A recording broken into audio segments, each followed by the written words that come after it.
Good morning, I'm Saini at the University of Canberra. I'm speaking with Michelle Grattan in our weekly interview about politics in Australia. Good morning, Michelle. Hi, Deep. Michelle, nice to see you again after a bit of a gap. Welcome back. Thank you. Welcome back to the campaign. That's right, campaign that has moved on. We've had all the leaders' debates now. The last one at the National Press Club on Wednesday was interesting. Let's just start with that. We have the vote in a week's time. It's time to now ask who is standing and who has been knocked down, if anybody has been. And particularly in the last debate of last Wednesday, who do you think scored there better than the other? I really think that it was fairly close in the last debate. I felt in the one before that Bill Shorten did better, but I think it was level pegging. We've heard so many of the arguments before, so by that stage there wasn't a lot that was new, and of course there was no space invader moment as in the previous one when Bill Shorten accused Scott Morrison essentially of getting a bit too close. So no knockout punch by anybody? No, I don't think so. So one of the key questions that came up during this debate was Scott Morrison asking Shorten who his Home Affairs Minister would be. And he very tactfully dodged the question, but then turned it around and asked if Melissa Price would still stay on as the Environment Minister for Scott Morrison. And Scott Morrison did not dodge. He said yes, she would. Now, on balance, how did they do on those two questions, where one is dodging the question, the other one responded, but there is a controversial minister there? The question of who would be Labor's Home Affairs Minister is one that's come up repeatedly during this campaign, because that's a central post. It covers border security, and that means the signals to the people smugglers. And the last thing a Labor government would want would be for that trade to start again. Now, Bill Shorten has kept his options open, and there is indeed some controversy about the department itself. Bill Shorten has said that Labor would keep it but would review it, and there's talk that under a Labor government, ASIO and the Federal Police would go back to the Attorney General's department from whence they came. But in terms of ministers, there are a few choices. Shane Newman, who's the immigration spokesman at the moment, is not really thought to be a strong enough minister for that portfolio. It could go to the defence spokesman, Richard Marles. There are one or two others, but it's certainly something that Bill Shorten doesn't want to lock himself into at this stage. As for the answer on Melissa Price, well, that was Scott Morrison, the short-term player. He wasn't going to open up an argument about her future under a coalition government, but he's now locked himself into saying that she would stay in this portfolio, which really is pretty foolish in terms of good administration. Melissa Price has been absolutely missing in action in this campaign. She's not given interviews, she's not been at press conferences, she's hardly said a word, and the government explains this by saying, well, she's got this big WA electorate of Durack, but the thing is that electorate is totally safe, and the fact that she's going into the far-flung parts of Western Australia and can never be found just shows that she is a minister in witness protection. She should not get that post again if there was a coalition government. Switching back to Labor, Labor is releasing its policy costings today. How important is that release going to be? It's very important because the government's argument against Labor is one of economic credibility, and it says that it's got all these big numbers out there, big taxing numbers, big spending numbers, that they are somewhat questionable, and that anyway its program would be bad for the economy.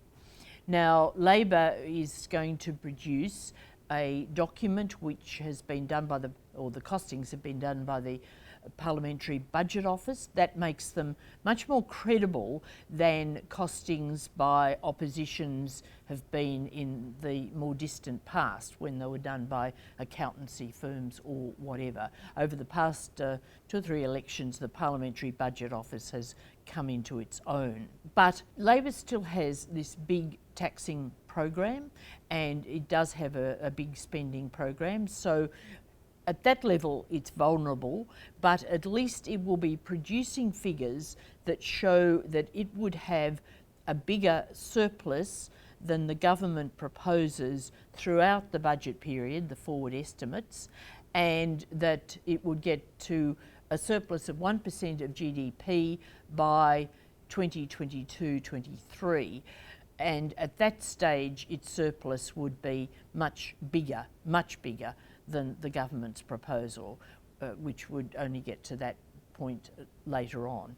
So I think that in terms of economic responsibility, the opposition is doing all it can to shore up its defences. Michelle, Sunday's Mother's Day, and Daily Telegraph wrote an article about Bill Shorten's statements about his mother's career, which Bill Shorten took exception to and in fairly strong terms, and got quite emotional doing it.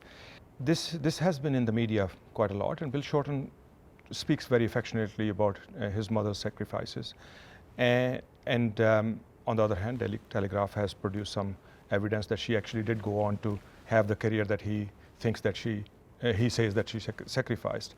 How important is this particular exchange between a newspaper and Bill Shorten in the election campaign, and which way do you think it's going to go? I think there are a couple of levels here.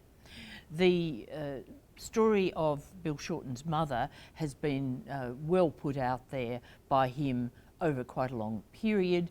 He went through the shortened version on Monday night on Q&A, and essentially he was arguing that his mother's case showed the need for more equal opportunity, that she had wanted to do law and had not been able to because they didn't have enough money, and so she went into teaching.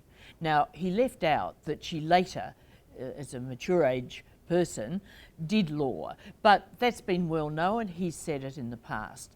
The Daily Telegraph essentially beat up the omission, and we saw a very emotional Bill Shorten on Wednesday going back over his whole mother's life, how she'd been so much of an inspiration to him, and of course including the fact that she'd done law later, but essentially arguing the point that she wasn't able to do it in the beginning.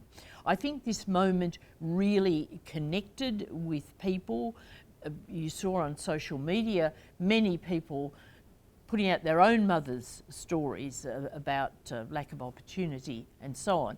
It's rather an irony, actually, that Bill Shorten can connect on such an occasion, and we saw the same thing years and years ago before he entered Parliament in the Beaconsfield mining disaster, when he became a national figure because of his appearance there and speaking for the miners and so on, and yet he doesn't seem to be able to connect on a more day-to-day basis and get people to like and trust him as a leader.